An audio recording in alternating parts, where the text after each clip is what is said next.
Hi, I'm Howard Dover. I am the Director of the Center for Professional Sales here at the University of Texas at Dallas. I'm also a professor here of both sales and marketing, as well as one of our coaches that helps students actually compete in national competitions. We are pretty young from a sales center perspective, but we have become quickly one of the most recognized and one of the larger programs in the country. One of the things that we try to teach our students is the misperception of what sales is like at a university.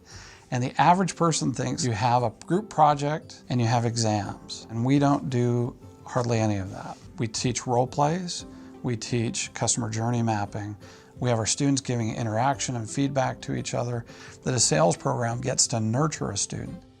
And they become connoisseurs of the trade. They want to work for world-class sales organizations. They want to help build the future of the profession. That takes more time than 3 weeks in a training class.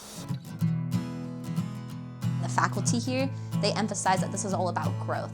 Every class that we take, every opportunity they give us, it gives us a chance to try something, fail, and keep trying, because it's all in the process and how you grow from there. The average student who comes into our Intro to Sales class does not want to be in sales. Why? Because we don't take the time to train our people. Teaching sales is not as simple as I just used to be a sales manager, therefore I want to go teach. That's one element to the equation. The other element is, how do you develop a passion in a young person who's smart, intelligent, and they don't intend to be in sales? How do you transform that student to actually understand what they're doing, that they're literally solving the world's problems?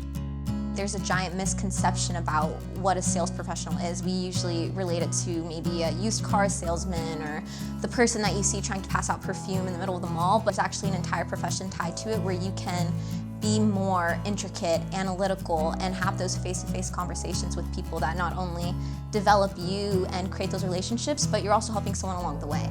And that was one of the biggest things for me, is I wanted to help people. Going through this process and going through this live selling, it was all about talking to the customer, getting to know them, and finding out if there was value that they could have that they didn't know was out there. We take it to another level. Our students actually sell in the program. Every one of the pieces of the curriculum requires a quota and an actual live selling project. And we do it all in an interactive and iterative approach. We're trying to simulate a part-time job in sales with zero experience. So we morph to the best of our ability in an academic setting to the market. So we add new technology pieces. One of the reasons we wanted to bring in conversation intelligence into the classroom is that the only way that we can actually score a role play is having a physical professor actually view the video. That's very time consuming. So I looked at this and said, well, gee, with a chorus technology, I could assign role plays every week. We've used Chorus plenty this semester. We've used it on average. I think we do 3 to 5 role plays a week. So by the end of the semester, I think all of us had done about 100 plus role plays. Last semester, I was in a class where we didn't use Chorus, and when we did role plays, it would take a few weeks for our professor to go through all of the role plays and get everyone their feedback, whereas Chorus is now near instant feedback. And one of the best things Chorus did was we used it a lot to look at other people's role plays to see what were they doing during that conversation that helped them be successful. When it came to competition time, not only did we have feedback from the professors, but we got to see different styles of approaching things. Some of the ways they overcame objections, or some of the ways they used transitions, or just some of the verbiage they used that was super professional, and it actually helped me out a lot. I ended up placing 4th over on our pro sales competition, something that I didn't think was really going to happen with such a talented class, but I think Chorus allowed me that ability to watch them, learn from them, and it was able to allow us to win as a team. We ended up being the highest scoring advanced class of all time during our pro sales competition. Normally we have a pretty normal distribution with wide tails. This time we had a normal distribution, but it had no tails. All the students were at a B+ to an A-, about an 89, with only a 2-point deviation. So from an onboarding perspective, that's amazing, that I had almost no variance in 21 students. We have never seen that before. And the only thing we did differently is we assigned 2 role plays every week and let them look at the Chorus feedback, and we got that result. That's fascinating. And the thing that I learned the most about kind of myself from not only the analytics that Chorus gives us is filler words that I use. I used to say really a lot. And I would now I try, and I'm more conscious of those kind of things. So it's kind of not only makes me feel better when I'm doing a meeting or a call with a client, but just in my personal life, I feel like I speak a lot better now because I am more aware of what I'm saying.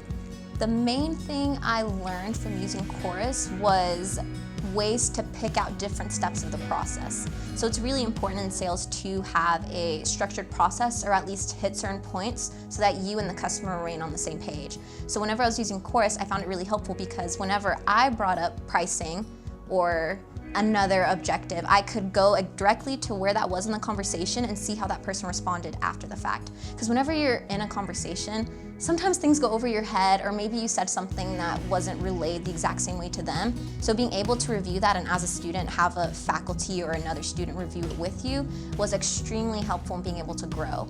When you use it correctly, it's a really powerful tool, so I'm really excited to see how UTD kind of expands on that. We were still playing around with it, and I'm the least technology savvy person, so if I can use Chorus, anybody can use Chorus.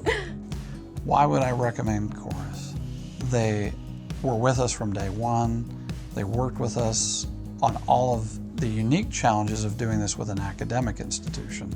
We're not using Chorus the way everybody uses Chorus. And they were so quick to adapt and say, okay, show us what you're doing. Help us assist you in what you need to do with the tool, because they want you to succeed. And that seems to be the primary aim. It's all about, I want to make sure that you're winning and that you're getting what you need out of this. That's huge. They're a partner in what I'm doing.